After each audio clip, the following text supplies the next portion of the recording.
Hello दोस्तों, मैं अमित। स्वागत है एक और एपिसोड में। दोस्तों, आज मैं आपके लिए कहानियों का कुछ कलेक्शन लेकर आया हूँ। उम्मीद है आपको पसंद आएगी। तो चलिए शुरू करते हैं बिना देरी के। मैं अपना नाम तो नहीं बता सकती, लेकिन मैं कोलकाता की रहने वाली हूँ। मैं आपको 2 सच्ची घटनाओं के बारे में बताना चाहती हूँ। यह पहली घटना 2012 की है। मैं तब 9th क्लास में पढ़ रही थी। हमारे घर में सिर्फ मैं और मेरी मम्मी पापा ही रहते थे। पहली घटना, जिस घर में हम लोग रहते थे, सामने वाले घर में एक फैमिली रहती थी। उसमें एक औरत भी थी। एक दिन अचानक उस औरत ने अपने बाथरूम में फांसी लगाकर सुसाइड कर लिया। उसने सुसाइड क्यों किया, यह किसी को अभी तक पता नहीं।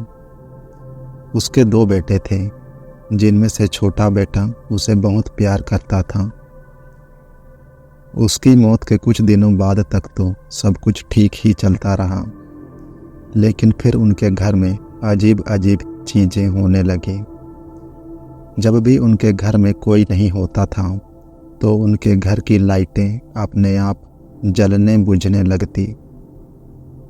रात में उनके घर से बर्तनों के गिरने की आवाज़ें आती और भी अजीब अजीब चीज़ें उनके घर पर होने लगती थी। उनके घर की खिड़की हमारे दरवाजे के ठीक सामने दिखाई पड़ती थी। खिड़की पर शीशा नहीं था, सिर्फ ग्रिल लगा हुआ था। हम जब भी अपने घर से बाहर निकलते तो खिड़की से उनका पूरा घर दिखाई देता था। एक रात उनके घर के सब लोग अपने किसी रिश्तेदार के यहाँ गए हुए थे।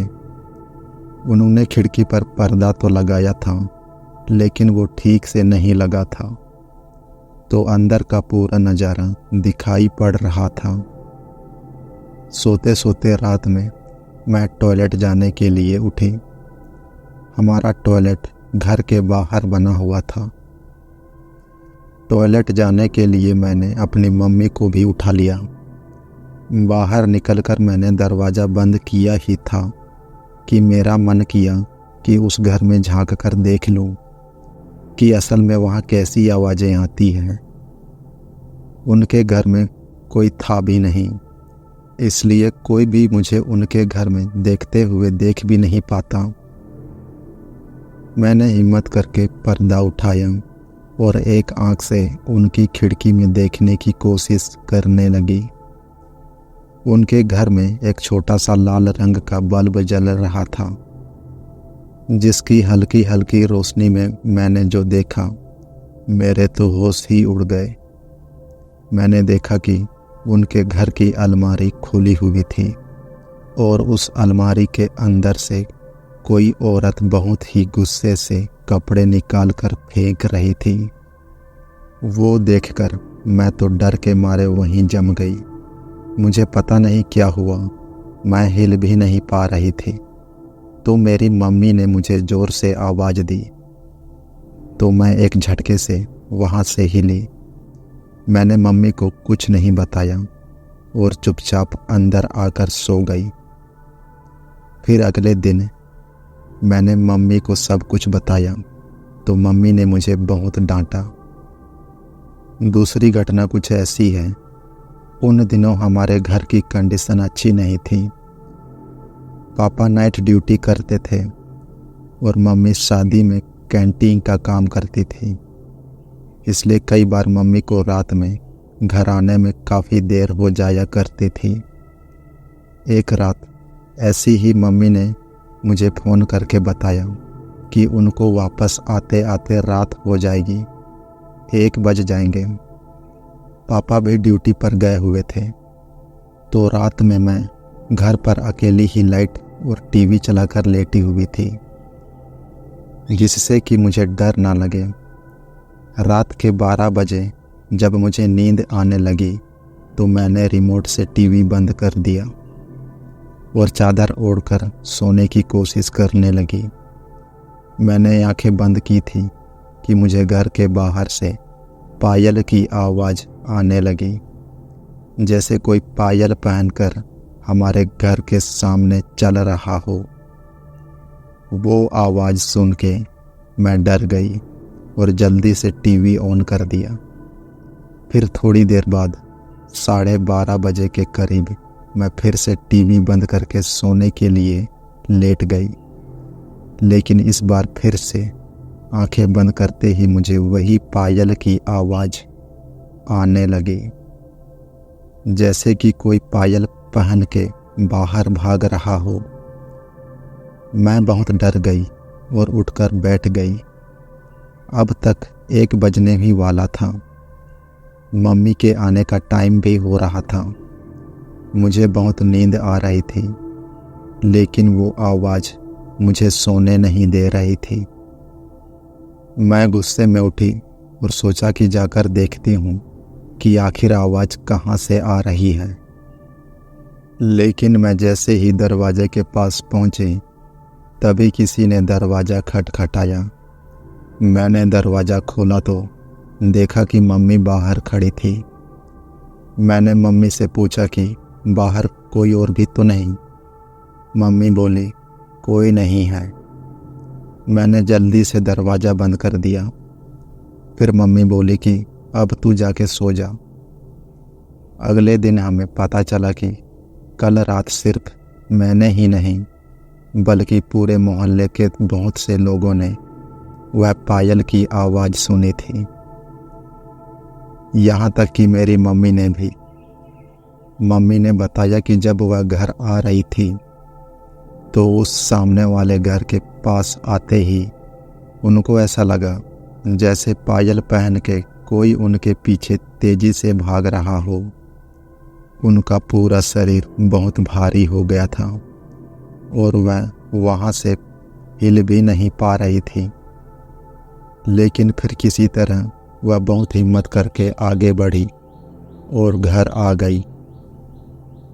पास की भाभी ने भी बताया कि रात को जब उनको घर के बाहर से पायल की आवाज़ सुनाई दी तो उन्होंने दरवाज़ा खोलकर देखा कि एक औरत उनके घर के बाहर नाच रही थी। उस रात मोहल्ले के सभी लोगों ने कुछ न कुछ महसूस किया था। आज उस घर को तोड़ा जा चुका है और वहाँ पर एक बिल्डिंग बना दी गई है। मेरा नाम अरुण है और मैं बिहार का रहने वाला हूँ।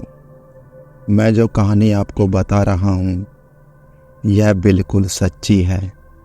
यह कहानी मेरे बड़े भाई आदित्य की है, जो मेरे लिए बड़े भाई जैसे ही थे।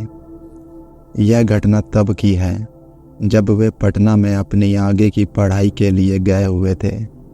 कहानी की शुरुआत में पटना में आदित्य भाई एक किराए के कमरे में रहते थे।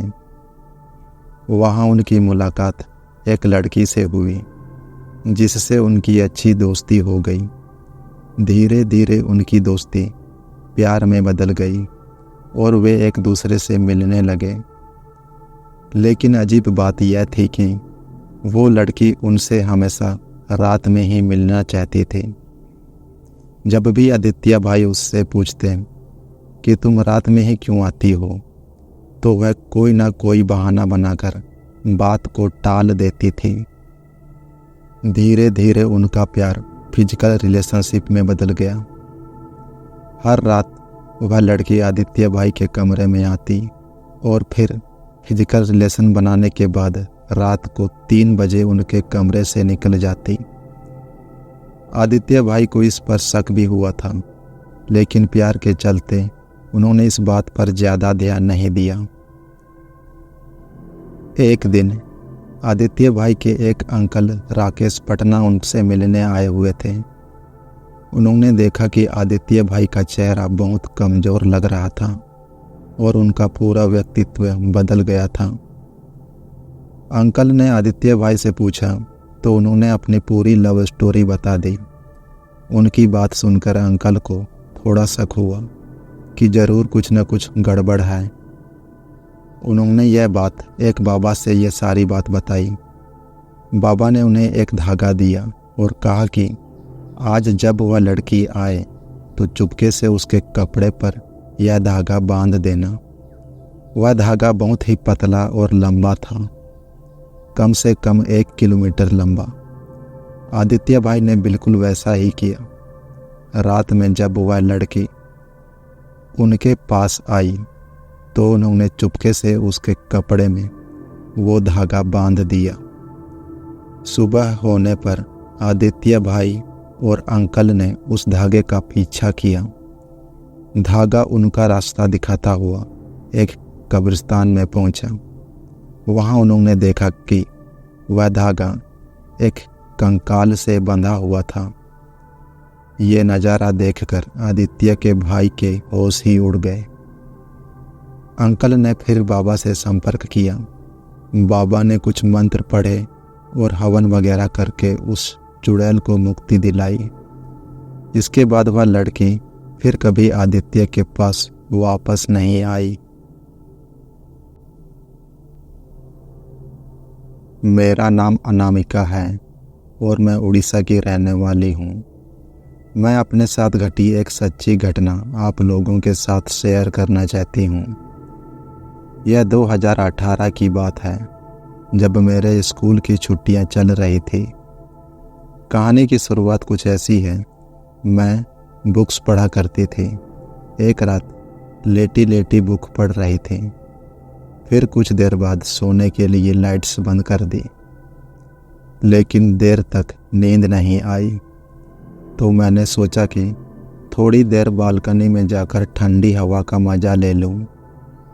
मैं बालकनी में चली गई। हमारी बालकनी से सामने का गार्डन एरिया साफ दिखाई देता था। वहाँ जाकर चेयर पर बैठ गई। हमारी बालकनी के सामने का एक घर भी साफ दिखाई देता था। पहली अजीब घटना जो मेरे साथ हुई कि मैं बालकनी में बैठी थी तो मुझे उस घर की छत पर किसी बच्चे के रोने की आवाज़ सुनाई देने लगी। मुझे लगा शायद कोई बच्चा खेल रहा होगा, लेकिन तभी मुझे अचानक किसी ने पीछे से आवाज़ लगाई। मैंने मुड़कर देखा तो वहाँ कोई भी नहीं था। इसके बाद मैं अपने रूम में वापस आ गई और सो गई। रात के बाद मैं हर रात बालकनी में जाने लगी। मुझे हर रात उस बच्चे के खेलने की आवाज़ सुनाई देने लगी। वह दिखता नहीं था, सिर्फ आवाज़ें आती थी। लेकिन फिर एक रात मुझे वह आवाज़ नहीं आई। उस रात भी मैं चेयर पर खड़े होकर उस घर की ओर देखने लगी। तभी मुझे फिर से पीछे से आवाज़ आई। मैंने मुड़कर देखा तो कोई नहीं था, लेकिन तभी किसी ने मेरे पैर को टच किया और फिर धक्का दे दिया। मैं बालकनी से नीचे गिर गई। हादसे के बाद आज तक मैं अपने पैरों पर नहीं चल सकी। यह घटना मेरे जीवन की सबसे भयानक याद है। जब भी मैं उस दिन के बारे में सोचती हूँ तो मेरी रूह कांप जाती है। मैं राजीव कर्नाटक के बेंगलुरु का रहने वाला हूँ। जो बात मैं आपको बताने जा रहा हूँ उसकी शुरुआत हुई थी सन 1960 में, जब मेरे दादाजी बेंगलुरु के कोरमांगला इलाके में रहा करते थे। मेरे दादाजी 5 वक्त के नमाजी थे और कभी भी एक वक्त की नमाज भी नहीं छोड़ते थे। एक तूफानी रात दादाजी रोज की तरह मस्जिद से वापस आ रहे थे। बाहर तेज आंधी चल रही थी। आते वक्त उन्होंने देखा कि एक आदमी तूफान में एक पेड़ के नीचे फंसा हुआ था। उसके पैर पेड़ के नीचे और ऊपर का शरीर पेड़ के बाहर फंसा हुआ था। दादा ने उसे देखा और उसकी मदद करने के लिए आगे बढ़े। उसे बाहर निकालते ही वह अपने पैरों पर ऐसे खड़ा हो गया जैसे कि उसके पैरों में कुछ हुआ ही ना हो। उसने दादाजी को शुक्रिया अदा किया। दादाजी ने उससे पूछा, तुम इतनी बुरी तरह फंसे हुए थे फिर भी तुम्हें बिल्कुल चोट नहीं लगी, माजरा क्या है? उस आदमी ने बताया कि वह एक जिन है और उसका नाम अशराफ है। उसने बताया कि वह उसी पेड़ पर रहता था और अब वह दादाजी का गुलाम बन गया है, क्योंकि दादाजी ने उसकी जान बचाई थी। फिर वह दादाजी के साथ उसके घर आ गया और उस दिन से उन्हीं के साथ ही रहने लगा। उसने दादाजी को इतनी दौलत दी कि दादाजी उस इलाके के सबसे रईस लोगों में से गिने जाने लगे। उस जमाने में भी उनके पास 2 स्कूटर थे और उन्होंने एक 5 मंजिला बिल्डिंग भी बना ली थी। फिर 1974 में दादाजी की शादी हो गई। शादी के बाद दादी को भी उस जिन के बारे में पता चल गया, लेकिन दादी उसे बिल्कुल पसंद नहीं करती थी, क्योंकि वह हर रात दादाजी के साथ ही रहता था। एक दिन दादाजी किसी काम से बाहर गए हुए थे। उस वक्त मेरे पिता सिर्फ 1 साल के ही थे। दादी ने पास की दरगाह से एक मौलवी को बुलवाया और उसे पढ़ाई करवाकर उस जिन को घर से बाहर निकलवा दिया। जाते जाते जिन ने कहा, मैं तुम्हें बर्बाद कर दूंगा। करीब 1 हफ्ते बाद जब दादाजी घर वापस आए तो उन्होंने देखा कि जिन अब घर में नहीं था। उन्होंने दादी से पूछा तो दादी ने सारी बात बता दी। दादाजी बहुत नाराज हुए, लेकिन उस दिन के बाद से उनका बिजनेस में नुकसान होने लगा। उन्होंने नमाज पढ़ना भी छोड़ दिया था और अब शराब पीने लगे। एक दिन शराब के नशे में उन्होंने अपनी 5 मंजिला बिल्डिंग बहुत सस्ते में किसी रिश्तेदार को बेच दी, जिससे वो लोग बिल्कुल सड़क पर आ गए। धीरे धीरे समय बीतता गया। मेरी दादी की भी मौत हो गई थी और दादाजी एक दिन अचानक न जाने कहाँ गायब हो गए। मेरे पिता को उनके मामा ने एक अनाथ आश्रम में भेज दिया, क्योंकि उनके मामा के पहले ही बहुत सारे बच्चे थे। वह मेरे पापा का ध्यान नहीं रख सकते थे। फिर 23 साल की उम्र में मेरे पिता की शादी हो गई और 1994 में मेरे बड़े भाई का जन्म हुआ। लेकिन मेरा भाई बहुत अजीब हरकतें करता था। वह हर वक्त इधर उधर भागता रहता था और कई बार रात में उठकर किसी से बातें करता रहता। एक बार पापा रात के करीब 1 बजे घर आए तो उन्होंने देखा कि मेरा भाई छत पर उल्टा लटका हुआ था और उन्हें देखकर हंस रहा था। उसकी आंखें बिल्कुल लाल थी। फिर वह गुस्से में बोला, मैं तुमको बर्बाद कर दूंगा।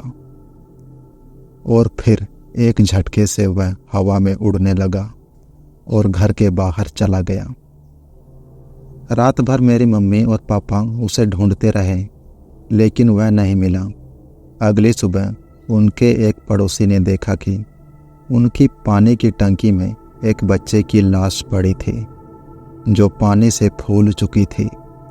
वह मेरे भाई की ही लाश थी। उस वक्त मैं 2 साल का ही था। मेरी मम्मी कहती थी कि मेरे सितारे बहुत मजबूत हैं, जिससे कि ऊपरी चीज़ें मुझे ज़्यादा नुकसान नहीं पहुंचा सकती। मेरे पिता अब समझ चुके थे कि इन सब चीज़ों के पीछे किसका हाथ है।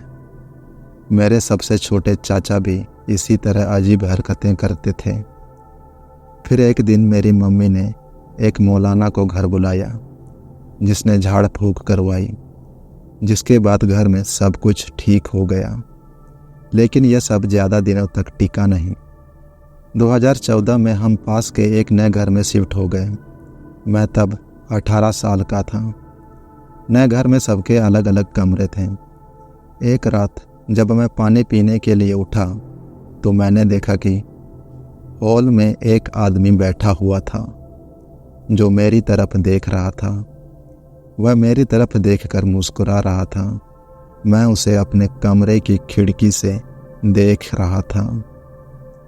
उसकी आंखें बिल्कुल वैसे ही लाल थी और वह कम से कम 8 फीट लंबा था। उसे देखकर मैं डर के मारे वहीं जम गया। वह वही जिन्न था और वह मुझ पर कब्जा करना चाहता था, लेकिन किसी वजह से वह मुझ पर कब्जा नहीं कर सका। अगले दिन मैं बहुत बीमार पड़ गया।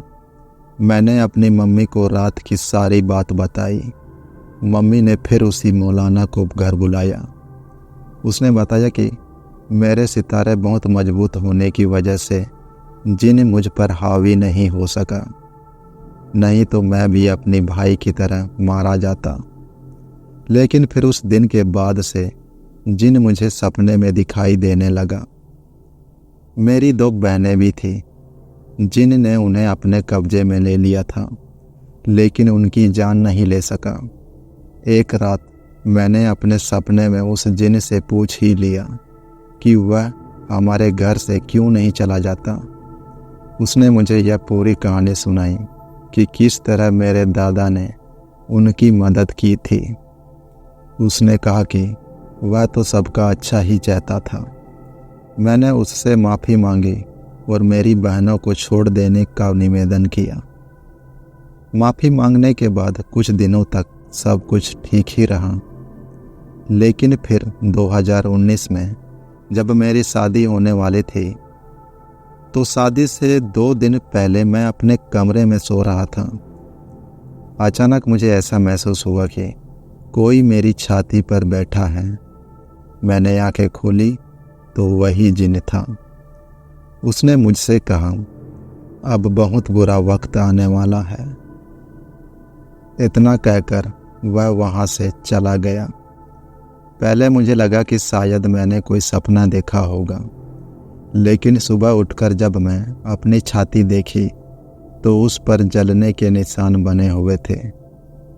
उसने कहा था कि बुरा वक्त, आखिर वो किस बुरे वक्त की बात कर रहा था मुझे आज तक पता नहीं चला, क्योंकि उसके बाद वो कभी आया ही नहीं।